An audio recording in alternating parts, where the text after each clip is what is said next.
Hi hello అందరికీ నమస్తే. Welcome back to our channel. మీరు చూస్తున్నది మా తోటలో ఉన్న మిర్చి మొక్క. మా మిర్చి మొక్క అయితే ఇరగా కాసేసింది. కాయలైతే ఆల్రెడీ కాయలైతే పండు కూడా పండేస్తున్నాయి. రెడ్ కలర్లో రోజు 2 కాయలు అయితే రెడ్ కలర్ అయిపోతున్నాయి. ఈ మొక్కలు మాకు బాగానే ఒక 4-5 ఉన్నాయి. అన్ని మొక్కలు ఇలాగే కాస్తూ ఉన్నాయి. కొన్ని సైజు బుడ్డుగా ఉండేది, ఇప్పుడు అవి కూడా పెద్దగా అయిపోయి పెద్దగా కాస్తున్నాయి. మరి చిన్నగా ఉన్నప్పుడు చిన్నగా కాసింది. మరి వయసు ముదిరిందని చెప్పి పెద్ద కాయలు వస్తున్నాయో ఏంటో తెలియదు, కానీ చాలా ఎక్కువ కాయలు వచ్చేసినాయి. మన తోటలో ఇలాంటి మొక్కలు ఒక 4 ఉంటే చాలు.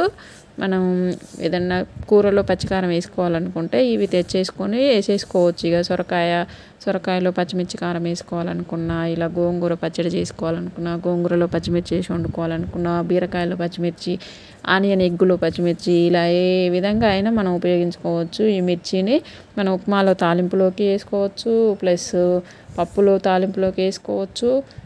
ఇలా ఏ విధంగానైనా ఈ మిర్చిని వాడచ్చు. మిర్చి చాలా ఉపయోగకరం.